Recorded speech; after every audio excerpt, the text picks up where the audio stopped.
Hello. Welcome back. So, how are you doing? How has been your day, or how was your night, as the case may be?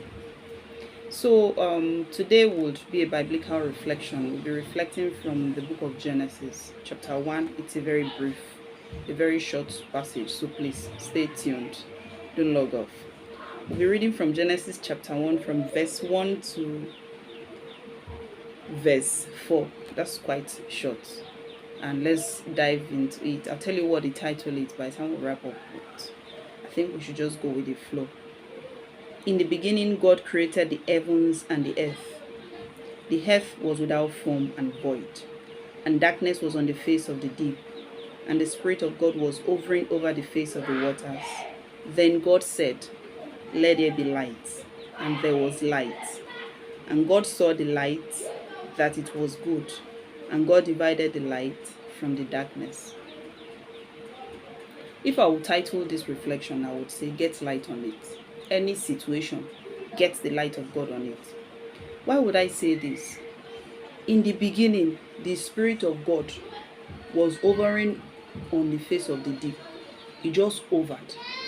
He could not do anything, despite the creative dimensions of the Spirit of God. What does this mean? Until we get light on it, there is little or nothing we can do. Be it a challenging situation like an addiction, or a challenging mental health disorder like depression or the likes, or even general life situations that seems like it's been nothing. If you don't get light on it, you can't get clarity. Why do you need light? Light enables our sight, our vision. Now, everybody who is watching this probably can see. But imagine if your phone screen was dark, or your computer screen has the ability to show you anything. Your eyes can see quite all right, but the vision is not enabled because there is no access to light. Or your ability to see is so wonderful, then the NEPA takes off the light in your home if you're in Nigeria, or if you use some other means of lighting and it goes off. Of what use is your eyes if there is no light? The same thing for someone who struggles with, you name it, whatever, depression, anxiety, addiction, issues of childhood trauma. Until God shines his light on it, there is little you can do in your own self. By your own self, read all the books, see all the therapists. They can only help you so far.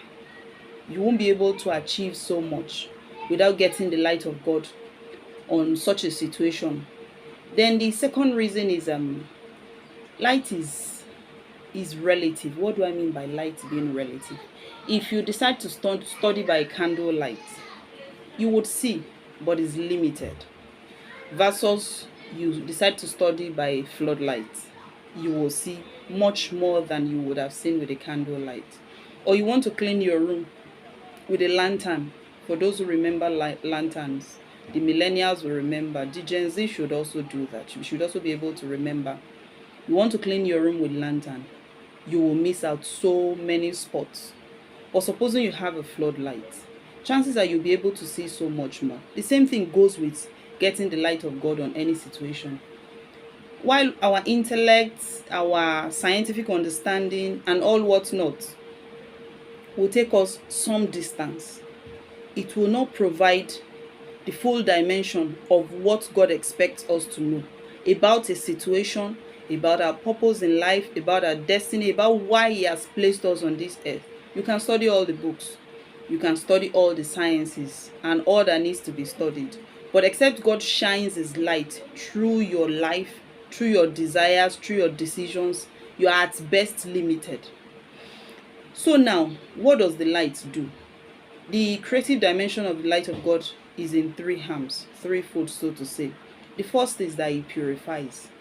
Now, I'm privileged to be both a physician and a licensed mental health counselor. And one of the things I hear from those who have who struggle with addiction, commonly maybe something like sex-related addiction, is that feeling of being so dirty. The light of God is able to purify, to cleanse you like you don't even tally up with your past. Example will be Paul. For those that know a bit of Bible, a bit spiritual, Paul went around killing Christians, and by the time the light of God shone on his life, he became about the most powerful of the apostles, the most significant, the most relevant, the most impactful of the apostles. Who would have thought that same Paul of that time will become the one who will be the one pioneering the gospel? That's what the light of God can do. It can purify you from the most hopeless, the most helpless of situation to one that is so full of hope. When it purifies, it transforms, such that those who see you, even you, become a wonder to yourself. You become a surprise to yourself. You look back on your life and wonder, oh, how did I get here? Am I still the same person? It purifies your thoughts. It purifies your desires. It purifies your intentions. Because many times we have some thoughts in our hearts and we think that's the best. Even some intentions, it looks good. But when it's examined in relation to the light of God, we would just have goofed around if we had made such decisions or we had followed up on such intentions. So more than ever, for the purpose of that purification it does, we need the light of God on our lives, on our situations. The second thing it does is the light of God illuminates, it guides. You know, when we gave the analogy of you're cleaning your room with a candlelight versus you have a floodlight. One does a better job of guidance, of illumination. The same way the light of God would illuminate your decisions. You know, many times we just think, okay, I'm going to make this decision because you put one and one together, you have some understanding or scientific clarity around such a situation or such a decision. And when you examine it in the light of God, you're going almost in the opposite direction. So more than anything, we need the light of God to provide illumination on our decisions, on our moves. He also gives clarity. There's that Bible passage in the book of Psalm 119 verse 105 that says, your word is a lamp unto my feet and a light unto my path. Imagine if you had to walk in darkness. Your legs are walking quite all right. They are walking. All the joints, they are in place, fully functional. But I bet you will trip a couple of times. That's one. You may not end up arriving at your destination. You may arrive at a totally different place. Would it be said that you did not try? Oh yes, you tried. Were you not hardworking? You were hardworking. Did you put your best effort? You did. But the difference was one person had light, had clarity, got to their destination at a faster time. The other person exerted all the effort by human strength, but lacked light. That's why the Bible says, by strength shall no man prevail. Then the final thing that the light of God does is it restores. What do I mean by restoration? There's a Bible passage again that says, I will restore unto you the years the locust has eaten, the canker worms, the chewing worms, and on like that. When God restores, 10 years can be collapsed into one. A practical example would be someone who has been barren for 5 years, then give birth and has triplets. Tell me, has that 5 years not been collapsed into one? God 3 for one. The 5 years, even if she had done normal delivery one by one, she wouldn't have had more than 3 in the space of 5 years. That's what I mean by that. Or someone who has wasted, in quotes, their life to addiction because pains in their life was so much and they needed something to cope with it. When God will restore, the abilities He will give such an individual is enough to give a catch-up growth for the many years that has been lost. But it depends on one thing: the willingness to get the light of God on it, the desire, the passion to get the light of God on such a situation, knowing that the entirety of our existence depends on that. So now I'll close with this. Now, a room that has been dark for 1 year, a room that has been dark for 1 day, a room that has been dark for 10 years. I actually heard this from a very wonderful man of God. What if you put on the light in all those 3 rooms? Does it take any different time for all the rooms to be lit? No. All those rooms answer to light at the same frequency. Now, how does this concern you? You may be watching me and listening to this and you're wondering, oh, I've lost so many years. I've lost decades. It will be difficult for me to catch up. No, it wouldn't. You get the light of God on it. He places you on the same level with those who got the light of God on their situation after one day of straying.